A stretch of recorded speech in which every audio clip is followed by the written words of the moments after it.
ಆತ್ಮೀಯ ಬಂಧುಗಳೇ, ಶ್ರೀಮದ್ ಭಾಗವತಂ ಸ್ಕಂದ 3 ಭಾಗ 1 ಅಧ್ಯಾಯ 11 ಅಣುವಿನಿಂದ ಕಾಲಗಣನೆ. ಇವತ್ತಿನಿಂದ ನಾವು 11ನೇ ಅಧ್ಯಾಯವನ್ನು ತಿಳ್ಕೊಳ್ಳೋಣ. ಇವತ್ತು ಇದರಿಂದ 3 ಶ್ಲೋಕಗಳನ್ನು ತಿಳ್ಕೊಳ್ಳೋಣ. ಶ್ಲೋಕ 1. ಮೈತ್ರೇಯ ಉವಾಚ ಚರಮ ಸದ್ವಿಶೇಷಾಣಾಮನೇಕೋ ಸಂಯುತ ಸದಾ ಪರಮಾಣು ಸವಿಜ್ಞೇಯೋ ನೃಣಾಮೈಕ್ಯ ಭ್ರಮೋ ಯತಃ. ಅನುವಾದ: ಮತ್ತೆ ವಿಭಜಿಸಲಾಗದ, ವಸ್ತು ರೂಪ ನೀಡಲಾಗದ ಭೌತಿಕ ರೂಪದ ಅಂತಿಮ ಕಣವನ್ನು ಅಣು ಎಂದು ಕರೆಯಲಾಗಿದೆ. ಎಲ್ಲ ರೂಪಗಳು ನಾಶವಾದ ನಂತರವೂ ಅದು ಅದೃಶ್ಯವಾಗಿದ್ದು ನಿರ್ದಿಷ್ಟ ರೂಪದಲ್ಲೇ ಉಳಿಯುತ್ತದೆ. ಭೌತಿಕ ಶರೀರವು ಅಂತಹ ಅಣುಗಳ ಸಂಯೋಜನೆಯಿಂದಾಗಿದೆ. ಆದರೆ ಸಾಮಾನ್ಯ ಮನುಷ್ಯ ಅದನ್ನು ತಪ್ಪಾಗಿ ತಿಳಿದಿದ್ದಾನೆ. ಶ್ಲೋಕ 2. ಸತ ಏವ ಪದಾರ್ಥಸ್ಯ ಸ್ವರೂಪಾವಸ್ಥಿತಸ್ಯ ಯತ್ ಕೈವಲ್ಯಂ ಪರಮಮಹಾನ ವಿಶೇಷೋ ನಿರಂತರಃ. ಅನುವಾದ: ಅಣುಗಳು ಪ್ರಕಟಿತ ಜಗತ್ತಿನ ಅಂತಿಮ ಸ್ಥಿತಿ. ಅವು ಬೇರೆ ಬೇರೆ ವಸ್ತುರೂಪ ತಾಳದೆ ತಮ್ಮದೇ ನಿಜರೂಪದಲ್ಲಿರುವಾಗ ಅವುಗಳನ್ನು ಅನಂತ ಏಕತೆ ಎಂದು ಕರೆಯಲಾಗಿದೆ. ಭೌತಿಕ ರೂಪಗಳಲ್ಲಿ ಬೇರೆ ಬೇರೆ ವಸ್ತುರೂಪಗಳಿದ್ದರೂ ಸಂಪೂರ್ಣ ಅಭಿವ್ಯಕ್ತಿಯನ್ನು ಅಣುಗಳಿಂದ ನಿರ್ಮಿಸಲಾಗಿದೆ. ಶ್ಲೋಕ 3.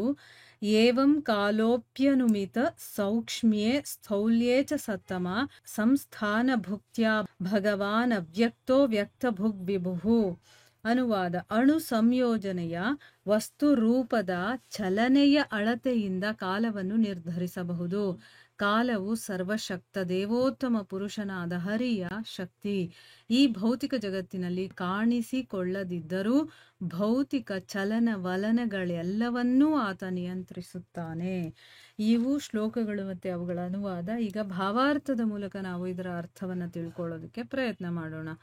ಇಲ್ಲಿ ಮೈತ್ರೇಯ ಮಹರ್ಷಿಗಳು ಈ ಒಂದು ವಿಶ್ವ ಹೇಗೆ ಸೃಷ್ಟಿಯಾಯಿತು ಅನ್ನೋದ್ರ ಬಗ್ಗೆ ಹೇಳ್ತಾ ಇದ್ದಾರಲ್ಲ, ಇಲ್ಲಿ ಹೇಳ್ತಾ ಇದ್ದಾರೆ, ಯಾವುದನ್ನ ಮತ್ತೆ ವಿಭಜನೆ ಮಾಡೋದಕ್ಕೆ ಆಗೋದಿಲ್ವೋ, ಮತ್ತೆ ಈ ಒಂದು ಜಗತ್ತಿನಲ್ಲಿ ಎಲ್ಲದಕ್ಕೂ ಒಂದು ರೂಪ ಇರುತ್ತಲ್ಲ, ಆ ರೀತಿಯ ವಸ್ತು ರೂಪವನ್ನ ನೀಡೋದಕ್ಕೆ ಆಗದೆ ಇರುವಂತಹ ಈ ಭೌತಿಕ ರೂಪದ ಅಂತಿಮ ಕಣ ಇದೆಯಲ್ಲ, ಈಗ ನಾವು ರೂಪವನ್ನ ನೋಡ್ತಾ ನೋಡ್ತಾ ನೋಡ್ತಾ ಹೋದಾಗ ಯಾವುದು ಅದಕ್ಕಿಂತ ಸೂಕ್ಷ್ಮವಾಗಿರುತ್ತೋ ಆ ರೀತಿ ನೋಡ್ತಾ ಹೋದಾಗ ಅಂತಿಮ ಕಣ ಅಂತ ಹೇಳ್ತೀವಲ್ವ, ಅದನ್ನ ಅಣು ಅಂತ ಕರೆದಿರೋದು. ಆ ಅಣುವಿನಿಂದನೇ ಇದೆಲ್ಲ ಆಗಿರೋದು ಅನ್ನೋದು ನಮಗೆ ಗೊತ್ತಾಗತ್ತೆ. ಎಲ್ಲ ರೂಪಗಳು ನಾಶ ಆದಮೇಲೆ ಅದೃಶ್ಯವಾಗಿರುವಂತಹ ತನ್ನದೇ ಆದಂಥ ಒಂದು ನಿರ್ದಿಷ್ಟ ರೂಪ ಇರುತ್ತಲ್ಲ, ಅದರಲ್ಲಿ ಉಳಿಯುತ್ತಲ್ಲ, ಅದನ್ನ ಅಣು ಅಂತ ಕರೆಯೋದು. ಈ ಅಣುವಿನಿಂದಾನೇ ಈ ಒಂದು ಭೌತಿಕ ಶರೀರ ಅನ್ನೋದು ಆಗಿರೋದು. ಅಂದ್ರೆ ಒಂದೊಂದು ಅಣುಗಳು ಸೇರಿ ಸೇರಿ ಅದರ ಸಂಯೋಜನೆಯಿಂದ ಈ ಒಂದು ಶರೀರ ಆಗಿರೋದು. ಆದ್ರೆ ಸಾಮಾನ್ಯವಾಗಿರುವಂತ ಮನುಷ್ಯ ಅದನ್ನ ತಪ್ಪಾಗಿ ಅರ್ಥ ಮಾಡ್ಕೊಳ್ತಾನೆ. ಈಗ ಸೂಕ್ಷ್ಮವಾದಂಥ ಒಂದು ಅಣು, ಅದನ್ನ ನಾವು ನೋಡೋದಕ್ಕೆ ಸಾಧ್ಯ ಇಲ್ಲ, ಆಯ್ತಾ? ಅದರದೇ ಆದಂಥ ಒಂದು ನಿರ್ದಿಷ್ಟ ರೂಪದಲ್ಲಿ ಅದು ಇರುತ್ತೆ.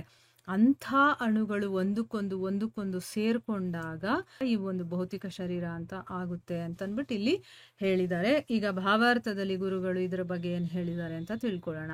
ಶ್ರೀಮದ್ ಭಾಗವತದಲ್ಲಿರುವ ಅಣುವಿನ ವರ್ಣನೆ ಬಹುಮಟ್ಟಿಗೆ ಆಧುನಿಕ ಅಣುವಿಜ್ಞಾನದಂತೆಯೇ ಇದೆ ಮತ್ತು ಇದು ಕಣಾದನ ಪರಮಾಣುವಾದದಲ್ಲಿ ಮತ್ತಷ್ಟು ವರ್ಣಿಸಲ್ಪಟ್ಟಿದೆ. ಅಂತಿಮ ಅವಿಭಾಜ್ಯ ಕಣವೆಂದು ಅಂಗೀಕೃತವಾಗಿರುವ ಅಣುವಿನಿಂದಲೇ ಜಗತ್ತು ಸಂಯೋಜಿತವಾಗಿದೆ ಎಂದು ಆಧುನಿಕ ವಿಜ್ಞಾನ ಸಹ ಹೇಳುತ್ತದೆ.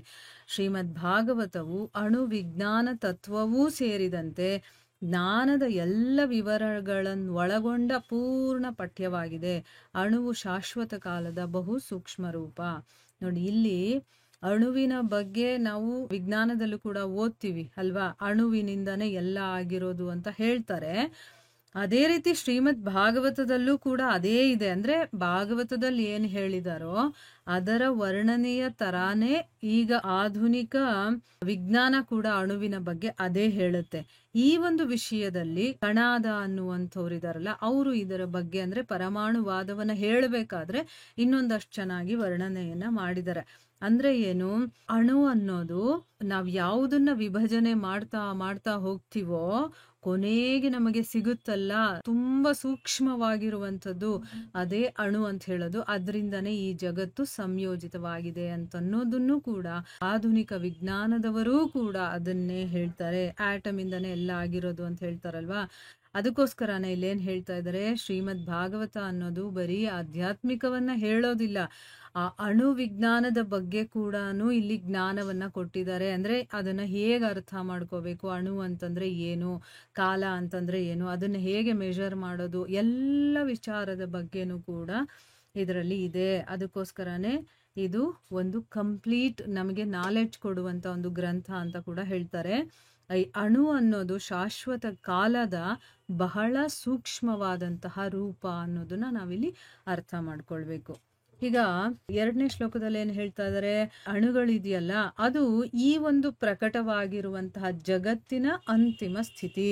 ನಾವಿಲ್ಲಿ ದೊಡ್ಡದಾಗಿ ರೂಪದಿಂದ ಇರುವಂತ ದೃಶ್ಯ ಅಂದ್ರೆ ನಮಗ್ ಕಣ್ಣಿಗೆ ಕಾಣಿಸುವಂತ ಯಾವುದೇ ಒಂದು ವಸ್ತುವನ್ನ ತಗೊಂಡ್ರು ಕೂಡ ಅದರ ಮೂಲವನ್ನ ಹುಡುಕ್ತಾ ಎಲ್ಲಿಂದ ಬಂತು ಅಂತ ಹುಡುಕ್ತಾ ಹುಡುಕ್ತಾ ಹೋಗ್ತಿವಲ್ವಾ. ಈ ಒಂದು ಪ್ರಕಟಿತವಾಗಿರುವಂತ ಜಗತ್ತಿನಲ್ಲಿ ನಾವು ಹುಡುಕ್ತಾ ಹೋದಾಗ ಅಂತಿಮವಾಗಿ ಸಿಗುತ್ತಲ್ಲ ಆ ಸ್ಥಿತಿ, ಅಂತಿಮ ಸ್ಥಿತಿ ಅಂತ ಹೇಳ್ತೀವಲ್ವಾ, ಅದೇ ಅಣು ಅಂತ ಹೇಳೋದು.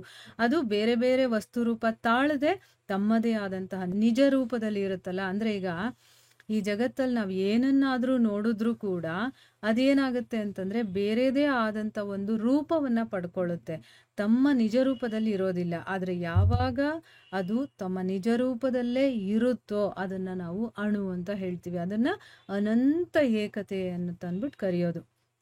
ಈಗ ಈ ಒಂದು ಭೌತಿಕ ರೂಪಗಳಲ್ಲಿ ಬೇರೆ ಬೇರೆ ರೀತಿಯ ವಸ್ತು ರೂಪ ಇದ್ರೂ ಕೂಡ ಈ ಎಲ್ಲ ನಾವ್ ಏನೇನು ನೋಡ್ತಾ ಇದೀವೋ ಅದೆಲ್ಲವೂ ಕೂಡ ಆಗಿರೋದು ಯಾವ್ದ್ರಿಂದ? ಅಣುಗಳಿಂದಾನೇ ನಿರ್ಮಾಣ ಆಗಿರೋದು ಅನ್ನೋದನ್ನ ನಾವು ಅರ್ಥ ಮಾಡ್ಕೋಬೇಕು. ಈಗ ನಮಗೆ ಅಣು ಅಂತಂದ್ರೆ ಏನು ಅನ್ನೋದು ಸ್ವಲ್ಪ ಮಟ್ಟಿಗಾದ್ರೂ ಅರ್ಥ ಆಗಿದೆ ಅಲ್ವಾ. ಇನ್ನ ಮುಂದಿನ ಶ್ಲೋಕದಲ್ಲಿ ಹೇಳ್ತಾ ಇದ್ದಾರೆ, ಈ ಅಣು ಸಂಯೋಜನೆ ಆಗತ್ತಲ್ಲ, ಈ ವಸ್ತು ರೂಪದ ಚಲನೆಯ ಅಳತೆಯಿಂದ, ಅಂದ್ರೆ ಈಗ ಈ ಅಣು ಏನಿದೆಯೋ ಅದು ಒಂದಕ್ಕೊಂದು ಸೇರಿದಾಗ ಅದರ ಸಂಯೋಜನೆಯಿಂದ ಒಂದು ರೂಪವನ್ನ ಪಡ್ಕೊಳ್ಳುತ್ತೆ. ಆ ವಸ್ತು ರೂಪ ಚಲನೆ ಆಗುತ್ತಲ್ಲ, ಈಗ ನೋಡಿ ನಾವು ಚಲಿಸ್ತೀವಿ, ಒಂದು ಪ್ರಾಣಿ ಚಲಿಸುತ್ತೆ, ಗಾಳಿ, ನೀರು ಎಲ್ಲವೂ ಚಲನೆಯಿಂದ ಕೂಡಿರುವಂಥದ್ದಲ್ವಾ. ಇಲ್ಲಿ ಆ ಚಲನೆಯನ್ನ ಅಳತೆ ಮಾಡೋದಕ್ಕೋಸ್ಕರ ಈಗ ಕಾಲ ಅನ್ನೋದನ್ನ, ಅದರಿಂದ ನಾವು ಆ ಚಲನೆಯನ್ನ ನಿರ್ಧಾರ ಮಾಡ್ಬೋದು. ನಾನು ಇಲ್ಲಿಂದ ಒಂದ್ ಹೆಜ್ಜೆ ಮುಂದೆ ಇಟ್ಟೆ, ಅದನ್ನ ಮೆಷರ್ ಮಾಡ್ಬೇಕಲ್ಲ, ಇಲ್ಲಿಂದ ಇಲ್ಲಿಗೆ ಅಂತಂದ್ಬಿಟ್ಟು ಅದನ್ನ ಕಾಲದ ಮುಖಾಂತರ ನಾವು ನಿರ್ಧಾರ ಮಾಡ್ಬೋದು. ಅಂದ್ರೆ ಒಂದು ಅಣು ರೂಪವನ್ನ ತಗೊಂಡು ಅದ್ರ ಚಲನೆ ಮಾಡಿದಾಗ ಆ ಚಲನೆಯನ್ನ ಅಳತೆ ಮಾಡೋದನ್ನ ನಾವು ಕಾಲ ಅಂತ ಕರೆಯೋದು. ಆ ಕಾಲದ ಮುಖಾಂತರ ಇದನ್ನ ನಾವು ಅಳತೆ ಮಾಡ್ತೀವಿ. ಕಾಲ ಅನ್ನೋದು ಸರ್ವಶಕ್ತ ದೇವೋತ್ತಮ ಪುರುಷನಾದ ಹರಿಯ ಒಂದು ಶಕ್ತಿ. ಈಗ ಅಣು ಅನ್ನೋದು ಗೊತ್ತಾಗಿದೆ ನಮಗೆ, ಕಾಲ ಅನ್ನೋದು ಗೊತ್ತಾಗ್ತಾ ಇದೆ ಅಲ್ವಾ. ಈ ಭೌತಿಕ ಜಗತ್ತಿನಲ್ಲಿ ನಮಗೆ ಕಾಣಿಸ್ಕೊಳ್ದೆ ಇದ್ರೂ ಕೂಡ ಈ ಭೌತಿಕ ಚಲನವಲನಗಳು ಏನೇನಿದೆಯೋ, ಏನೇನ್ ಓಡಾಡುತ್ತೆ ನಡೆದಾಡುತ್ತೋ ಅದನ್ನೆಲ್ಲವನ್ನು ಕೂಡ ಅವನೇ ನಿಯಂತ್ರಣ ಮಾಡ್ತಾನೆ, ಯಾರು? ಭಗವಂತ. ಸೊ ಈ ಭೌತಿಕ ಜಗತ್ತಲ್ಲಿ ಅವನ್ ಕಾಣಿಸ್ಕೊಳ್ಳೋದಿಲ್ಲ, ಆದ್ರೆ ಎಲ್ಲವನ್ನ ನಿಯಂತ್ರಣ ಮಾಡೋವನು ಅವನೇನೆ. ಈ ಎಲ್ಲ ವಸ್ತು ಏನೇನು ನಮಗೆ ಭೌತಿಕ ಜಗತ್ತಿನಲ್ಲಿ ಕಾಣಿಸ್ತಾ ಇದೆಯೋ ಅದೆಲ್ಲವೂ ಕೂಡ ಆಗಿರೋದು ಅಣುವಿನ ಸಂಯೋಜನೆಯಿಂದ. ಅಣು ಅಂತಂದ್ರೆ ಅದು ಈ ಒಂದು ಜಗತ್ತಿನ ರೂಪವನ್ನ ಪಡ್ಕೊಳ್ದೆ ತನ್ನದೇ ಆದಂತ ಒಂದು ಸ್ಥಿತಿಯಲ್ಲಿ ಇರುತ್ತೆ. ಆದ್ರೆ ಯಾವಾಗ ಆ ಅಣುಗಳು ಒಂದಕ್ಕೊಂದು ಸೇರ್ಕೊಳ್ಳುತ್ತೋ, ಸಂಯೋಜನೆ ಆಗುತ್ತೋ, ಆಗ ಒಂದು ರೂಪ ಬರುತ್ತೆ. ಆ ರೂಪ ಯಾವಾಗ ಚಲನೆ ಆಗುತ್ತೋ ಆ ಚಲನೆಯನ್ನ ನಾವು ಮೆಷರ್ ಮಾಡೋದಕ್ಕೋಸ್ಕರ ಇರುವಂಥದ್ದೇ ಕಾಲ. ಈ ಕಾಲ ಅನ್ನೋದು ಯಾವುದು? ಆ ಭಗವಂತನ ಒಂದು ಶಕ್ತಿ. ಸೊ ಭಗವಂತ ಇಲ್ಲಿ ಕಾಣಿಸ್ಕೊಳ್ದೆ ಇದ್ರು ಕೂಡ ಎಲ್ಲವನ್ನ ನಿಯಂತ್ರಣ ಮಾಡುವಂಥವನು ಭಗವಂತ ಅನ್ನೋದನ್ನ ಇಲ್ಲಿ ನಾವು ಸ್ಪಷ್ಟವಾಗಿ ತಿಳ್ಕೊಳ್ಬಹುದು. ಇಲ್ಲಿಗೆ ನಾವು ನಿಲ್ಸೋಣ. ಹರೇ ಕೃಷ್ಣ.